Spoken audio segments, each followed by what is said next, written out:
नमस्कार दोस्तों, मैं पीयूष राठौर एक बार फिर स्वागत करता हूं आपका स्टडी जोन क्लासेस के ऑनलाइन प्लेटफॉर्म पर। तो दोस्तों, जैसा कि आप थंबनेल में देख रहे हो, आज के सेशन हम बात करने वाले हैं हमारी फिजिक्स की क्लास के बारे में। अब दोस्तों बात करते हैं हमारे फर्स्ट चैप्टर की फिजिक्स की, इलेक्ट्रोस्टैटिक्स एंड इलेक्ट्रिसिटी, स्थिर विद्युतिकी तथा विद्युत धारा। हालांकि आपके सिलेबस का चैप्टर नंबर 3 है। Board of technical education Jodhpur के सिलेबस के अनुसार पॉलिटेक्निक सेकंड सेमेस्टर में चैप्टर नंबर 3 है। लेकिन दोस्तों, जो एग्जाम में सबसे ज़्यादा क्वेश्चन आएंगे वो इसी चैप्टर से आएंगे, तो मैंने सोचा फिजिक्स की शुरुआत क्यों ना इसी चैप्टर से की जाए। ठीक है दोस्तों, तो अपन इस चैप्टर की शुरुआत करते हैं इलेक्ट्रोस्टैटिक्स एंड इलेक्ट्रिसिटी, स्थिर विद्युतिकी तथा विद्युत धारा। दोस्तों, सबसे पहले तो बात करते हैं ये इलेक्ट्रोस्टैटिक्स क्या होता है, स्थिर विद्युतिकी क्या होता है। तो दोस्तों, मान लो चार्ज है जो आवेश है, आवेश ये किस अवस्था में हो, स्थिर अवस्था में हो। किस अवस्था में हो? स्थिर अवस्था में हो। जब आवेश स्थिर अवस्था में हो तो आवेशों के बीच कौन कौन सी क्रियाएं होती है, कौन कौन से प्रकार की क्रियाएं आवेशों के बीच होती है, उन्हें बोलते हैं अन्योन्य क्रियाएं। क्या बोलते हैं? अन्योन्य क्रियाएं। तो दोस्तों, जब आवेश स्थिर अवस्था में होता है तब उनके बीच होने वाली अन्योन्य क्रियाओं का जो अध्ययन किया जाता है उसी को कहा जाता है इलेक्ट्रोस्टैटिक्स, स्थिर विद्युतिकी। अब दोस्तों, हमारे दिमाग में बात आती है यह आवेश क्या होता है, चार्ज क्या होता है, उसके बारे में अपन पढ़ेंगे। तो दोस्तों, सबसे पहले नोट डाल के लिखो, चैप्टर के स्टार्टिंग में नोट डाल के लिखो। दोस्तों, कॉपी पेन रजिस्टर सब साथ में लेके बैठना, नोट्स साथ के साथ बनाते हुए चलना।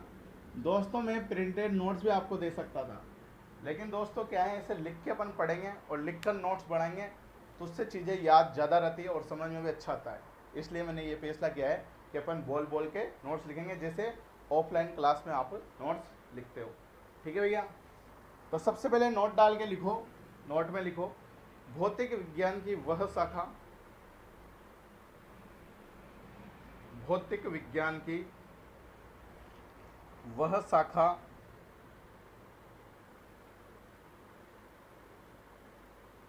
भौतिक विज्ञान की वह शाखा जिसमें स्थिर अवस्था में, भौतिक विज्ञान की वह शाखा जिसमें स्थिर अवस्था में,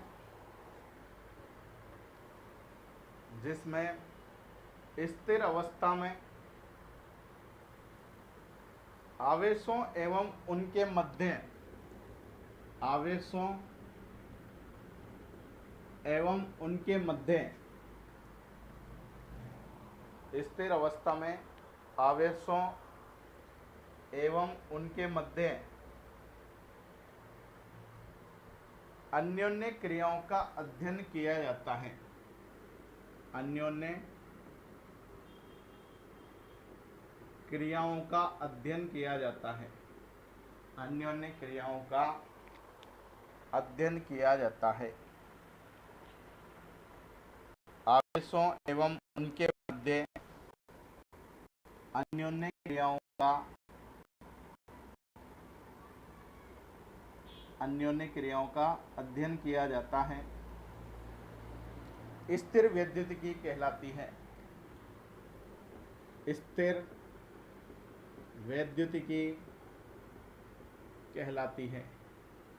स्थिर विद्युतिकी कहलाती है।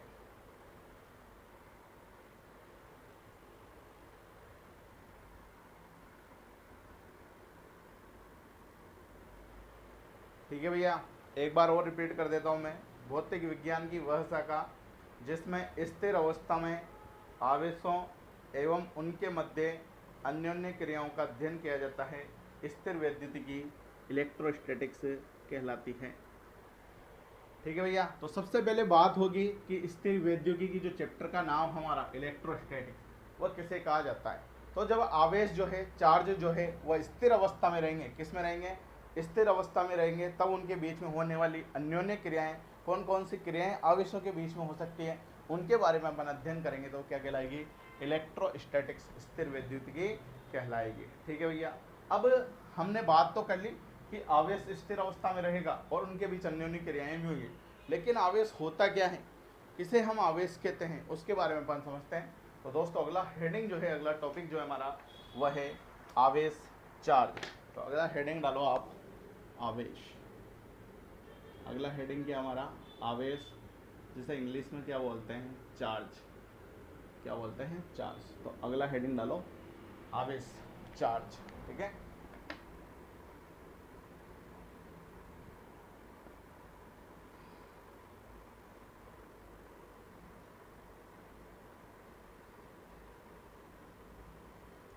ठीक है भैया। लिखो इसमें आवेश की डेफिनेशन में लिखो, द्रव्यमान की भांति, द्रव्यमान की भांति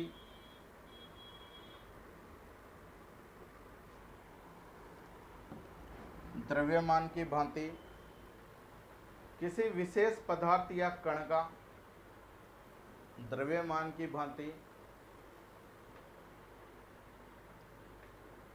किसी विशेष पदार्थ या कण का,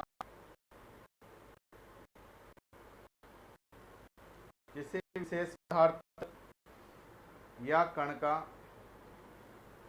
वह आधारभूत गुण, वह आधारभूत गुण, आधारभूत गुण द्रव्यमान की भांति किसी विशेष पदार्थ या कण का वह आधारभूत गुण जिसके कारण पदार्थ या कण, जिसके कारण पदार्थ या कण, जिसके कारण पदार्थ या कण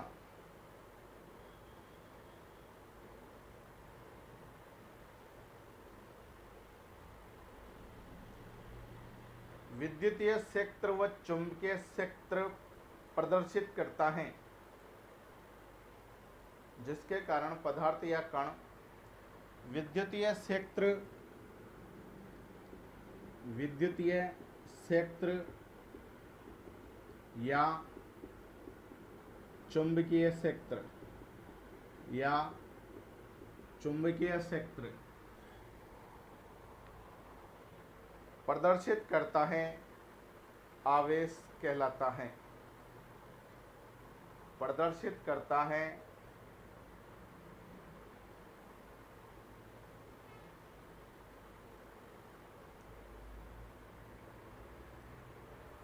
प्रदर्शित करता है, आवेश कहलाता है,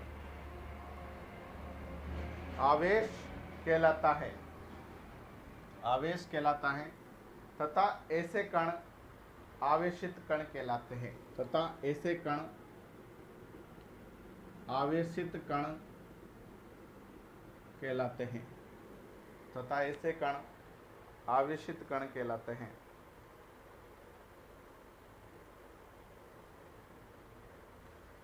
ठीक है भैया, अब बात करते हैं हम आवेश की। चार्ज किसे कहते हैं? तो भैया कोई भी पदार्थ या कोई भी कण है, पदार्थ के बारे में हम जानते हैं, पार्टिकल के बारे में हम जानते हैं, कण के बारे में हम जानते हैं। तो भैया कोई भी पदार्थ या उस पदार्थ के कण जो कि विद्युत क्षेत्र, विद्युत क्षेत्र और चुंबकीय क्षेत्र, विद्युत क्षेत्र और चुंबकीय क्षेत्र उत्पन्न करते हैं या प्रदर्शित करते हैं, तो वो पदार्थ या उपकरण क्या कहलाते हैं? आवेश कहलाते हैं। अब विद्युत क्षेत्र और चुंबकीय क्षेत्र क्या होता है? मतलब दोस्तों ऐसा क्षेत्र जिस क्षेत्र में विद्युत का यानी करंट का आभास हमें हो सके, वैसा क्षेत्र क्या कहलाता है? विद्युत क्षेत्र कहलाता है। और चुंबकीय क्षेत्र ऐसा क्षेत्र कहलाता है जिसमें चुंबकीय गुण उत्पन्न हो जाते हैं, मतलब वहाँ पे लोहे के टुकड़े रख दिए जाए तो वह एक दूसरे की तरफ आकर्षित होने लग जाए, तो वहाँ पे क्या आ गया? इसका मतलब चुंबकीय क्षेत्र आ गया। तो पदार्थ के ऐसे कण जो विद्युत क्षेत्र और चुंबकीय क्षेत्र प्रदर्शित करें, तब वो पदार्थ के कण क्या कहलाएंगे? आवेश कहलाएंगे। क्या कहलाएंगे? आवेश। और उन कणों को जो कि विद्युत क्षेत्र और चुंबकीय क्षेत्र प्रदर्शित करेंगे, जिन्हें हम आवेश कहते हैं, तो उन पार्टिकल को, उन कणों को क्या कहा जाता है? आवेशित कण कहा जाता है। क्या कहा जाता है? आवेशित कण। तो दोस्तों यहाँ से सबसे इंपॉर्टेंट बात क्या निकलती है कि जो आवेश है, जो चार्ज है, वह ऐसे कण हैं जो विद्युत क्षेत्र और चुंबकीय क्षेत्र क्या कर सकते हैं? उत्पन्न कर सकते हैं। ठीक है भैया, ये बात होगी किसकी? चार्ज की, आवेश की। इसके बाद नोट डाल के लिखो, इसके बाद नोट डाल के लिखना। दोस्तों जो भी हम पढ़ेंगे बहुत तरीके से पढ़ेंगे और बहुत शानदार तरीके से पढ़ेंगे। आप अच्छे से नोट्स बनाते हुए चले, एक एक चीज़ मैं आराम से आपको एक्सप्लेन करता हुआ चलूँगा, एक एक चीज़ समझाते हुए चलूँगा, और जिस प्रकार से मैं आपको यहाँ पढ़ाऊँगा ऐसे ही आपको पेपर में एग्जाम में करके आना है, तभी आप अच्छे नंबर प्राप्त कर सकते हो। हालांकि जो फर्स्ट सेमेस्टर में मेरे से मैथमेटिक्स पढ़ा है उसको तो सब कुछ पता है कि सर का पढ़ाने का तरीका क्या होता है। ठीक है भैया, तो इसके बाद नोट डाल के लिखो। ये तो हमने बात कर ली आवेश क्या होता है, आवेश किसे कहते हैं। अब नोट डाल के लिखो इसमें आगे, विद्युत आवेश का एसआई मात्रक कूलाम होता है। विद्युत आवेश का एसआई मात्रक कूलाम। कूलाम अकोष्टक में लिख लेना कैपिटल सी। क्या लिख लेना? Capital C. विद्युत आवेश का एसआई मात्रक कूलाम, कोष्टक में लिख लेना कैपिटल सी, कूलाम होता है। विद्युत आवेश का एसआई मात्रक कूलाम होता है। यह एक अदिश राशि है। यह एक अदिश राशि है। इसे में कंटिन्यू करना। यह एक अदिश राशि है। अदिश राशि क्या होती है यह मैंने आपको मैकेनिक्स में बताया था। जब हमने मैकेनिक्स के डेमो क्लास देखी थी तो वहाँ मैंने बताया था सदिश राशि, अदिश राशि क्या होती है। ठीक है, तो यह एक अदिश राशि होती है। कौन? आवेश। यह एक अदिश राशि होती है। यह एक अदिश राशि होती है। तो दोस्तों आवेश जो होता है क्या होता है? एक अदिश राशि होती है, मतलब इसमें दिशा की कोई वैल्यू नहीं रहती, ओनली परिमाण पे डिपेंड करता है, जिसमें दिशा जरूरी नहीं होती। अदिश राशि वही राशि होती है जिसमें दिशा जरूरी नहीं होती, केवल परिमाण पे डिपेंड करती है, उसकी वैल्यू पे डिपेंड करती है, वही क्या कहलाती है? अदिश राशि।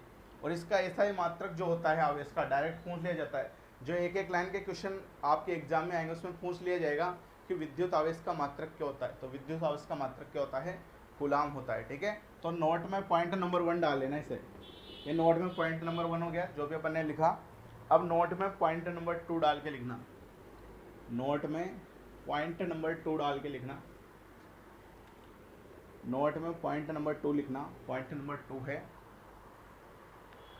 किसी चालक में विद्युत आवेश के किसी चालक में विद्युत आवेश के किसी चालक में विद्युत आवेश के प्रवाह की दर को किसी चालक में विद्युत आवेश के प्रवाह की दर को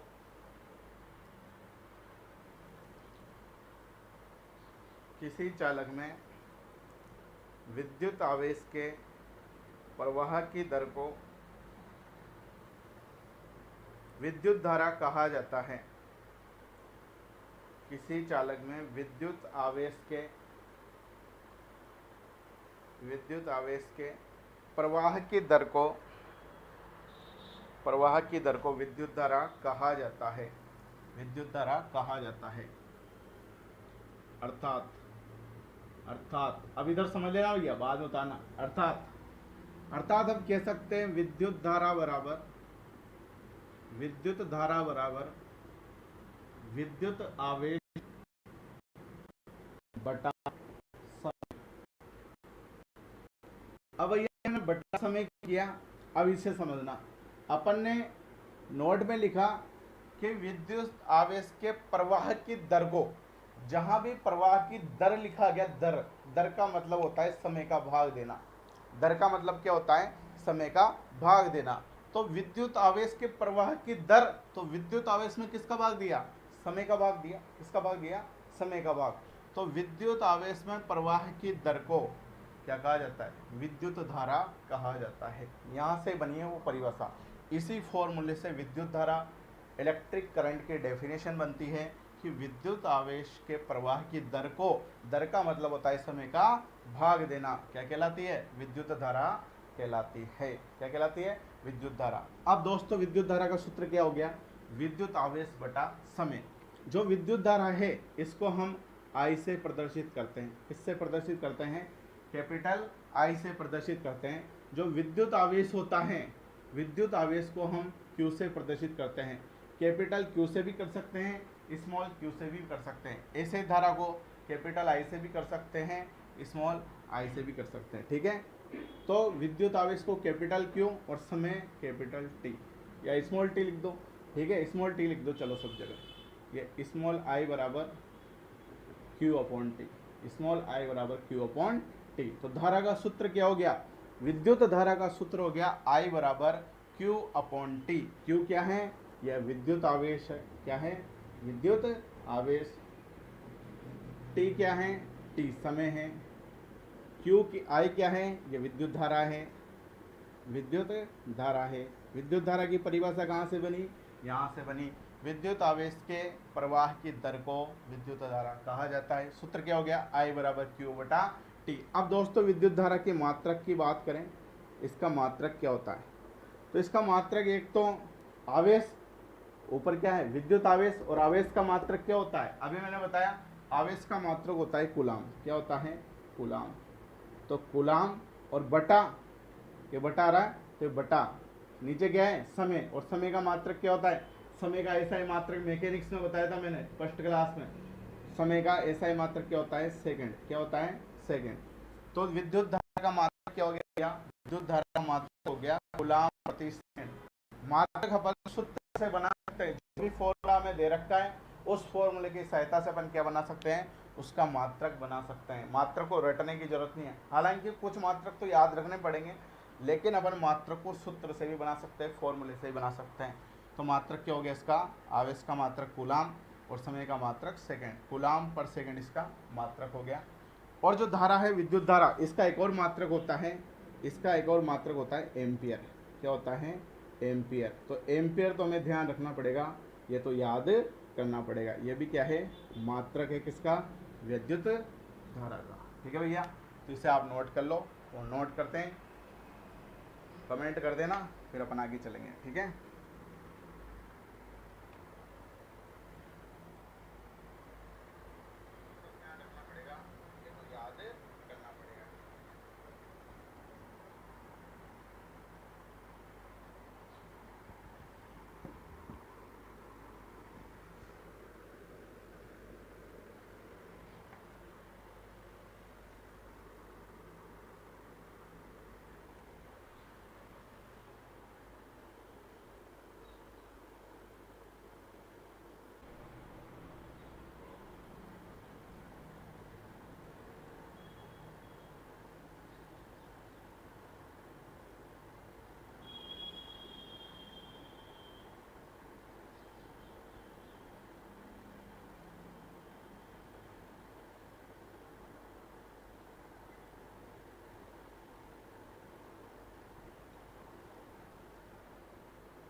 ठीक है भैया, जैसे नोट कर लो, नोट कर दे, कमेंट कर देना, फिर अपन आगे चलेंगे।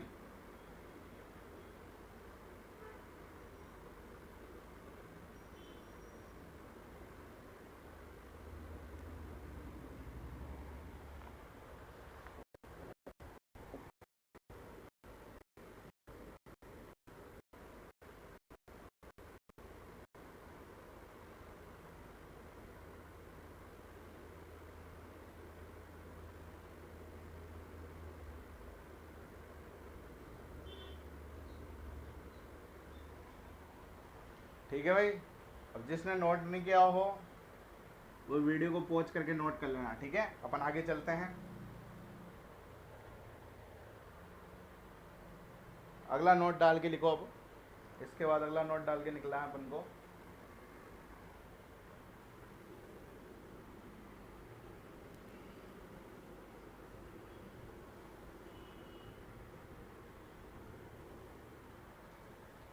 इसके बाद अगला नोट डाल के लिखो।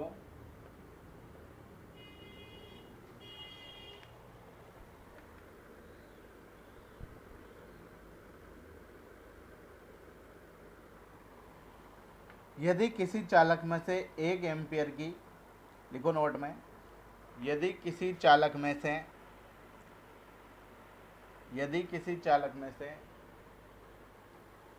1 एम्पियर की विद्युत धारा, यदि किसी चालक में से 1 एम्पियर की विद्युत धारा यदि किसी चालक में से 1 एम्पियर की विद्युत धारा 1 सेकंड तक प्रवाहित की जाए तो 1 सेकंड तक प्रवाहित की जाए तो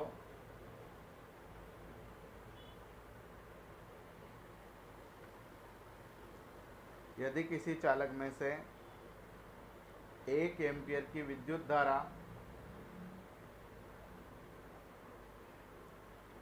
1 सेकंड तक प्रवाहित की जाए तो उस चालक में से गुजरने वाले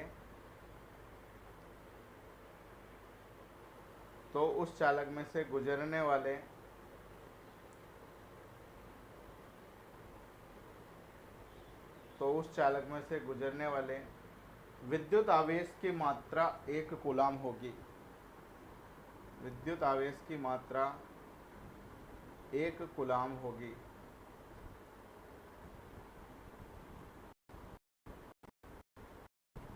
विद्युत आवेश की मात्रा 1 कूलाम।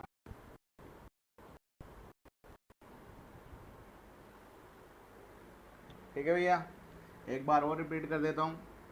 यदि किसी चालक में से 1 एम्पियर की विद्युत धारा 1 सेकंड तक प्रवाहित की जाए तो उस चालक में से गुजरने वाले विद्युत आवेश की मात्रा 1 कूलाम।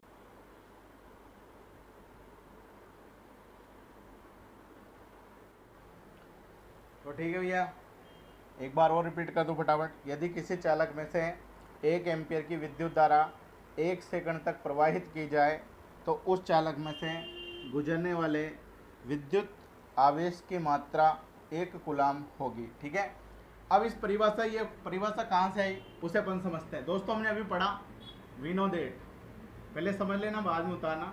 वी नो दैट हमने अभी पढ़ा, I know that, we know that. ठीक है, हम जानते हैं कि इतनी से तो इंग्लिश चल सकती है। आई बराबर होता है क्यू अपॉन टी। ठीक है, तो यहाँ से क्यू बराबर क्या हो गया, इसको इधर क्रॉस मल्टीप्लाई कर देंगे तो क्यू बराबर हो गया आई इंटू टी। क्यू बराबर क्या हो गया, आई इंटू टी हो गया। अब यहाँ से अपन इस परिभाषा को बनाते हैं। हमने पढ़ा किसी चालक में से 1 एम्पियर की, आई का मान क्या कर दिया, आई का मान 1 कर दिया, टी का मान भी 1 कर दिया। तो 1 को 1 से गुणा करेंगे तो Q का मान भी हमें कितना प्राप्त होगा, 1 ही प्राप्त होगा। कितना प्राप्त होगा, 1 ही प्राप्त होगा। तो यहाँ से ही वह परिभाषा बनी है। परिभाषा क्या बनी है कि यदि किसी चालक में से 1 एम्पियर की धारा का मात्रक एम्पियर होता है, तो 1 एम्पियर की धारा 1 सेकंड तक प्रवाहित की जाए, 1 एम्पियर की धारा 1 सेकंड तक प्रवाहित की जाए तो उस चालक में से गुजरने वाले विद्युत आवेश की मात्रा क्या होगी, 1 कूलाम होगी। यही हमने पढ़ा, यही हमने नोट में लिखा भैया। यहाँ से ये परिभाषा बनी है। आ रही है, समझ में आ रही है ना। Q बराबर आई इंटू टी, यहाँ से हमारी परिभाषा बनी है। एक बार और एक्सप्लेन कर देता हूँ। हम जानते हैं आई बराबर क्या होता है, Q अपॉन टी। Q बराबर क्या हो जाएगा, इसको मैंने इधर क्रॉस मल्टीप्लाई कर दिया, इन दोनों का मान 1 पुट कर दिया तो Q का मान हमें ऑब्वियसली बात है 1 ही प्राप्त होगा। तो यहाँ से ही वो नोट बनाए, वो परिभाषा बनी है कि किसी चालक में से 1 एम्पियर की धारा 1 सेकंड तक प्रवाहित की जाए तो उस चालक में प्रवाहित होने वाले आवेश का मान कितना होगा, 1 कूलाम होगा, या उस चालक में से 1 कूलाम आवेश प्रवाहित होगा। ठीक है भैया, तो डेफिनेशन अपनी इसी फॉर्मूले से बनी है। एक चीज अपन समझते हुए चल रहे हैं, बिल्कुल रट्टाफिकेशन अपन नहीं कर रहे। जो भी परिभाषा आई, वो परिभाषा आई कहाँ से, वह सब कुछ अपन पढ़ते हुए चल रही है। ठीक है भैया, यहाँ तक किसी को कोई समस्या कमेंट करें, अगर किसी को कोई प्रॉब्लम हो तो बताए जल्दी, फिर अपन आगे चलेंगे। ठीक है, मामला यहाँ तक।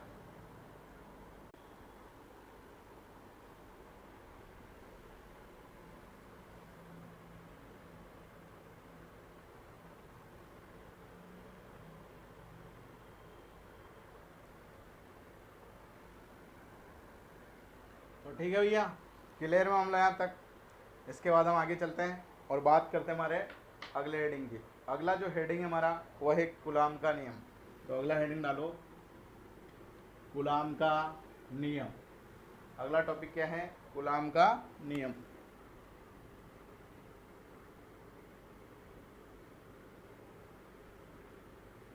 और दोस्तों जो कूलाम का नियम है ये बहुत ज़्यादा इम्पोर्टेंट है, ये 100% 100% पेपर में आएगा। ठीक है, तो अच्छे से पढ़ लेना।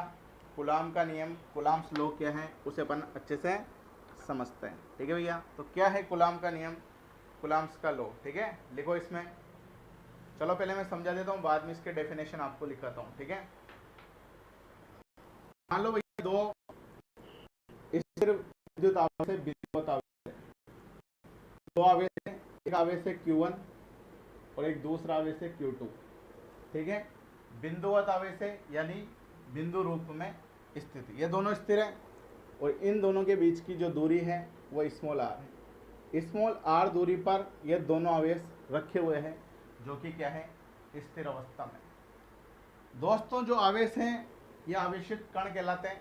इन पे दो प्रकार के चार्ज होते हैं, एक धनावेशित कण होते हैं, एक ऋणावेशित कण होते हैं। ये तो आप क्लास 10 में पढ़ के आए होंगे। ठीक है, और नहीं भी पढ़ के आए तो फर्स्ट सेमेस्टर में आपने पढ़ लिया होगा। जब दोनों पे समान आवेश रहेंगे, इस पे भी प्लस चार्ज रहेगा और इस पे भी प्लस चार्ज रहेगा, दोनों एक ही प्रकृति के रहेंगे। ठीक है, दोनों पे प्लस हो या दोनों पर माइनस भी हो सकता है, दोनों पे क्या हो सकता है? माइनस भी हो सकता है। जब दोनों पर समान चिन्ह रहेंगे, या तो दोनों पे प्लस हो या दोनों पे माइनस हो, तो इन दोनों के बीच प्रतिकर्षण बल लगेगा। कौन सा बल लगेगा? प्रतिकर्षण बल लगेगा।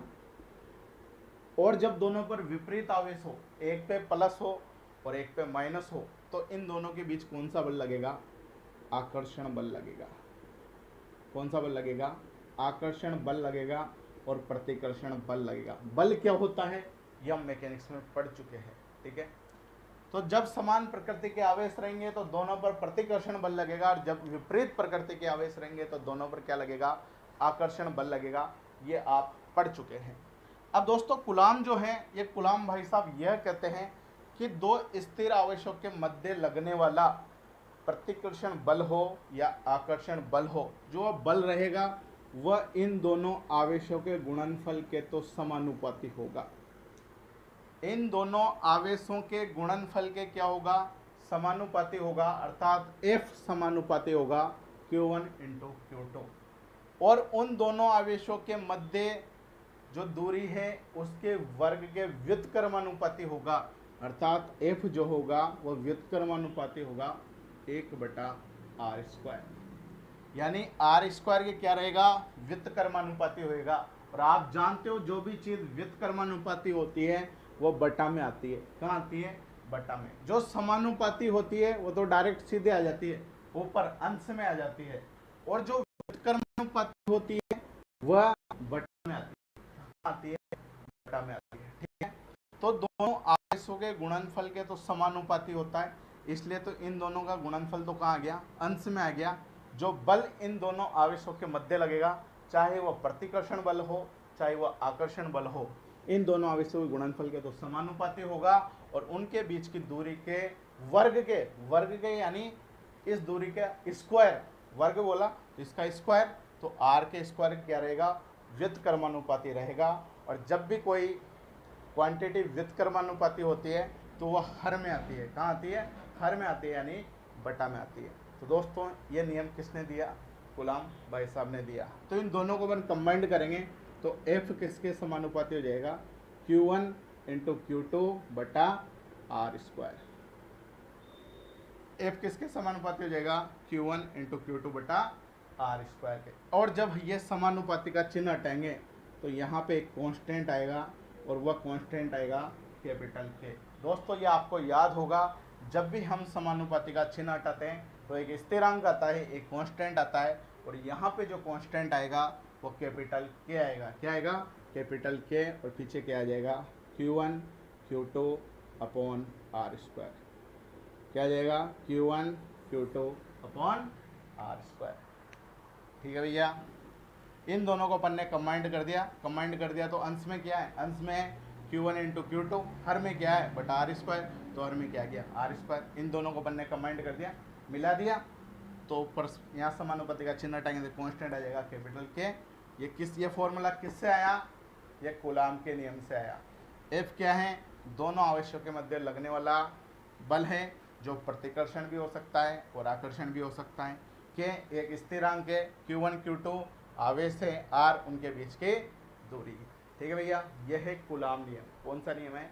कूलाम का नियम। अब इसे अपन परिभाषा के रूप में लिख लेते हैं, फिर ये फॉर्मूला मैं आपको वापस लिखा दूंगा अभी। ठीक है, तो पहले इसके डेफिनेशन लिख लो। ठीक है, फिर अपन आगे चलते हैं। लिखो इसके डेफिनेशन में, कूलाम के नियम के अनुसार, कूलाम के नियम के अनुसार, कूलाम के नियम के अनुसार निर्वात में स्थित, निर्वात में स्थित, निर्वात यानी जहां पर हवा नहीं हो, जहां पर हवा नहीं होती है उसे निर्वात बोलते हैं। और जहां हवा रहेगी तो फिर ये स्थिर कैसे रहेंगे? दोनों आवेश स्थिर कैसे रहेंगे? इसलिए कहाँ रखा गया है इन्हें? निर्वात में रखा गया है। निर्वात ऐसी जगह जहां हवा नहीं रहती है और ये आवेश स्थिर अवस्था में रह सकते हैं। ठीक है, तो लिखो इसमें, कूलाम के नियम के अनुसार, नियम के अनुसार निर्वात में स्थित किन्हीं दो, निर्वात में स्थित किन्हीं दो स्थिर व बिंदुवत, किन्हीं दो स्थिर व बिंदुवत, स्थिर व बिंदुवत, कूलाम के नियम के अनुसार निर्वात में स्थित किन्हीं दो स्थिर व बिंदुवत आवेशित कणों के मध्य, स्थिर व बिंदुवत आवेशित कणों के मध्य, आवेशित कणों के मध्य लगने वाला विद्युत बल या कूलाम बल, लगने वाला विद्युत बल या कूलाम बल, हम इसे विद्युत बल भी बोल सकते हैं, कूलाम बल भी बोल सकते हैं। विद्युत बल या कूलाम बल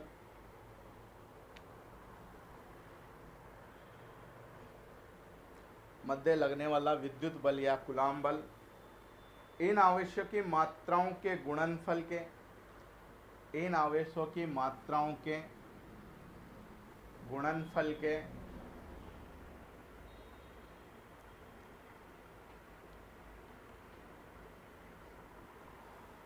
इन आवेशों की मात्राओं के गुणनफल के समानुपाती, इन आवेशों की मात्राओं के गुणनफल के समानुपाती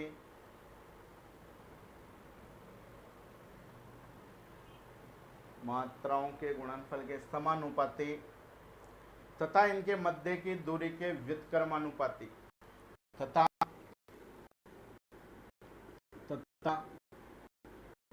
इनके मध्य की दूरी के व्युत्क्रमानुपाती, व्युत्क्रमानुपाती तथा इनके मध्य की दूरी के व्युत्क्रमानुपाती होता है, तथा इनके मध्य की दूरी के व्युत्क्रमानुपाती होता है।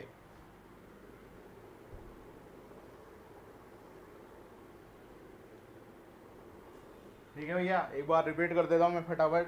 कूलाम के नियम के अनुसार निर्वात में स्थित किन्हीं दो स्थिर व बिंदुवत आवेशित कणों के मध्य लगने वाला विद्युत बल या कूलाम बल इन आवेशों की मात्राओं के गुणनफल के समानुपाती तथा इनके मध्य की दूरी के व्युत्क्रमानुपाती होता है। ठीक है भैया, अब जो भी हमने इस कूलाम के नियम में पढ़ा है उसे अपन ड्रॉ कर लेते हैं। ये दो बिंदुवत आवेश हैं, ये Q1 मान लो, ये Q2 मान लो। इन दोनों के मध्य जो दूरी है वो स्मॉल r है। दोनों के मध्य दूरी क्या है? स्मॉल r है।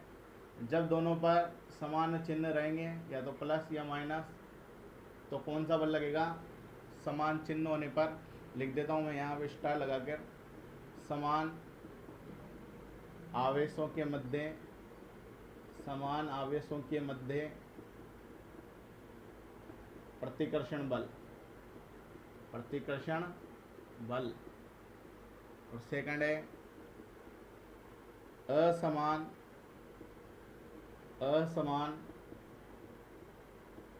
आवेशों के मध्य आकर्षण बल। ठीक है भैया। तो अगर समान आवेश रहेंगे, चाहे वह प्लस प्लस हो या माइनस माइनस हो, ठीक है, तो कौन सा बल लगेगा? प्रतिकर्षण बल लगेगा। और एक प्लस आवेश हो, एक माइनस आवेश हो, या एक माइनस हो और एक प्लस हो, तो कौन सा बल लगेगा? आकर्षण बल लगेगा। तो समान आवेश होने पे तो प्रतिकर्षण बल लगेगा, और असमान आवेश होने पर कौन सा बल लगेगा? आकर्षण बल लगेगा। क्योंकि मतलब जो बल लगेगा F वो समानुपाती रहेगा, अर्थात F समानुपाती Q1 × Q2। इसे समीकरण 1 दे दिया। F व्युत्क्रमानुपाती 1/r², इसे समीकरण नंबर 2 दे दिया। क्या दे दिया? ये साइड में लिख लेना भैया, जिस प्रकार से मैं लिखा रहा हूँ उसी प्रकार से नोट्स बनाना। समान आवेशों के मध्य प्रतिकर्षण, प्लस प्लस या माइनस माइनस, असमान आवेशों के मध्य आकर्षण बल, प्लस माइनस या माइनस प्लस। ठीक है भाई। तो समीकरण 1 और 2 से अपन लिख सकते हैं। समीकरण 1 व 2 से F समानुपाती Q1 Q2 बटा r²। समानुपाती का चिन्ह हटाएंगे तो एक कांस्टेंट आ जाएगा यहाँ पे, Q1 Q2 बटा r²। ठीक है। तो सूत्र आ गया किसका? कूलाम बल का। इसे विद्युत बल या कूलाम बल हम कह सकते हैं। विद्युत बल या कूलाम बल, विद्युत बल या कूलाम बल। ठीक है भैया।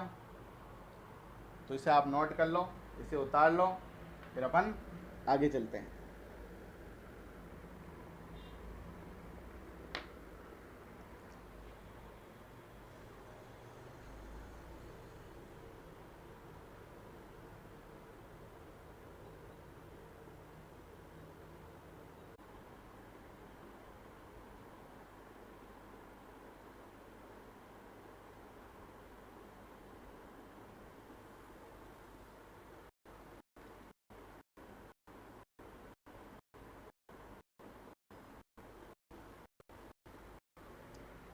ठीक है भाई, उतार लो, आराम से उतार लो, उतारते कमेंट कर देना।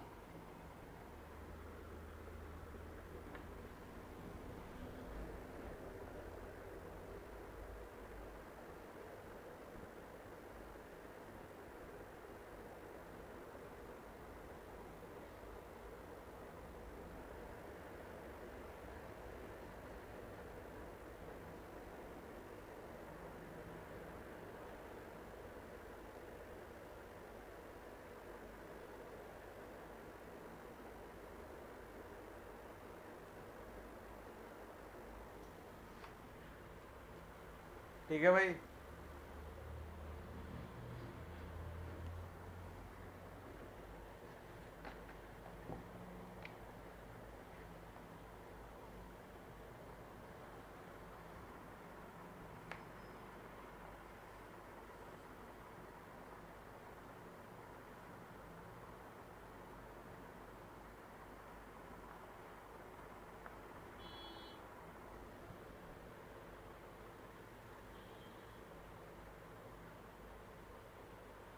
ठीक है भाई, इसके बाद नोट डाल के लिखना, इसके बाद नोट डाल के लिखना। जिसने नहीं उतारा हो वीडियो को पॉज करके उतार लेना भैया। ठीक है।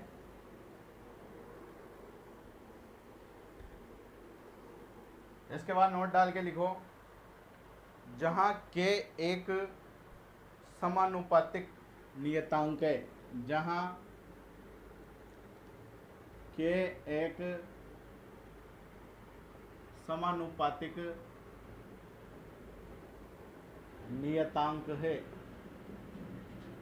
जहां के एक समानुपातिक नियतांक है, जिसे कूलाम नियतांक या स्थिर विद्युत नियतांक भी कहा जाता है, जिसे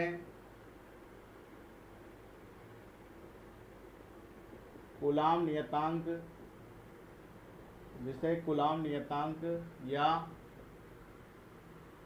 स्थिर विद्युत नियतांक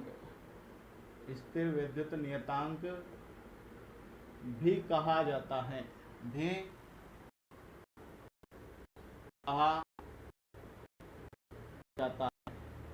यहाँ एक समानुपातिक नियतांक है जिसे कूलाम नियतांक या स्थिर विद्युतांक नियतांक भी कहा जाता है। ठीक है भैया, तो यहाँ जो के है उसे अपन कूलाम नियतांक या स्थिर विद्युत नियतांक भी कह सकते हैं। दोस्तों, जो इसका मात्रक होता है के का, ये बहुत ज़्यादा इम्पोर्टेंट होता है। किसका मात्रक? के का जो मात्रक होता है वो काफ़ी इम्पोर्टेंट होता है। क्या होता है के का मात्रक, उसे अपन समझते हैं। ठीक है, देखो इधर दोस्तों, हमने फॉर्मूला पढ़ा एफ बराबर के Q1 Q2 upon are square. यहाँ लिख देता हूँ मैं, वी नो दैट हम जानते हैं एफ बराबर हमने पढ़ा के Q1 Q2 upon are square. ठीक है भाई, तो यहाँ से मैं के बराबर क्या लिख सकता हूँ? के बराबर लिख सकता हूँ, इस आर स्क्वायर को मैं इधर वज्र गुणा कर दूँ एफ इंटू आर स्क्वायर बटा ये Q1 Q2 को इधर नीचे बटा में ले आओ, तो ये Q1 Q2 को इधर नीचे बटा में ले आया। ठीक है, मैंने क्या किया, इस आर स्क्वायर को इधर वज्र गुणा कर दिया एफ इंटू आर स्क्वायर और Q1 Q2 को इसके नीचे बटा में ले आया, तो के बराबर ये फॉर्मूला बन जाएगा। तो के का फॉर्मूला ये बन गया, तो इस फॉर्मूले से अपन इसका मात्रक निकाल सकते हैं।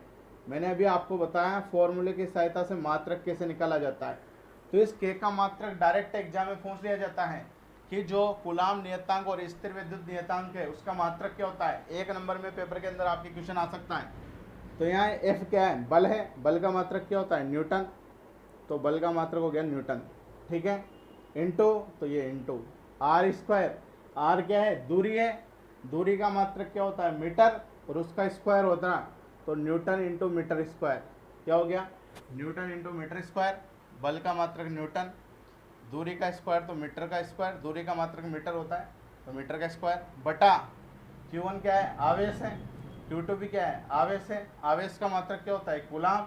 तो कूलाम इंटू कूलाम क्या हो जाएगा? कूलाम का स्क्वायर, और कूलाम को C से दर्शाते हैं, कैपिटल C से, तो C का स्क्वायर।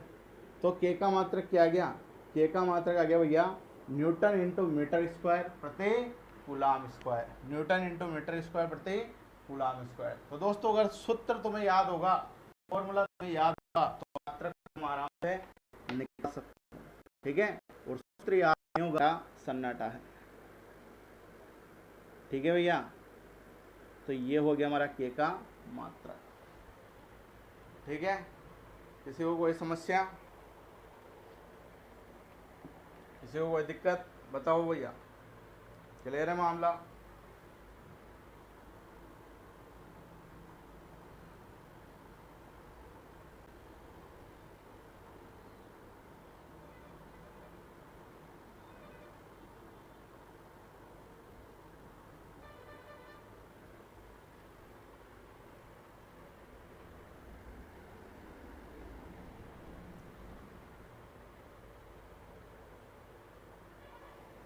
ठीक है भाई,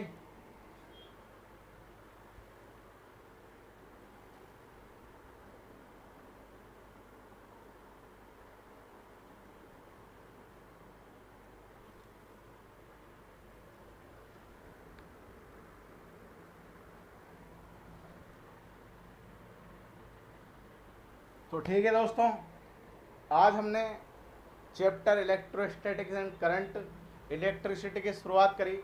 अपन इस चैप्टर के बारे में डिस्कस किया, इसके बेसिक के बारे में। आवेश क्या होता है, चार्ज क्या होता है, विद्युत धारा क्या होती है, विद्युत धारा का मात्रक क्या होता है, और कूलाम का नियम क्या होता है, इसके बारे में दोस्तों अपन ने डिस्कस किया। तो दोस्तों, आज की क्लास को हम यहीं समाप्त करते हैं। इसके आगे का प्रोसेस हम अगली क्लास में कंटिन्यू करेंगे। आशा करता हूँ ये क्लास आपको समझ में आई होगी।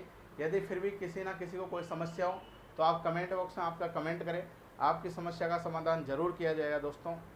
ठीक है दोस्तों, तो मिलते हैं अगली क्लास में, यानी कल। बहुत बहुत धन्यवाद आपका। जय हिंद, जय भारत।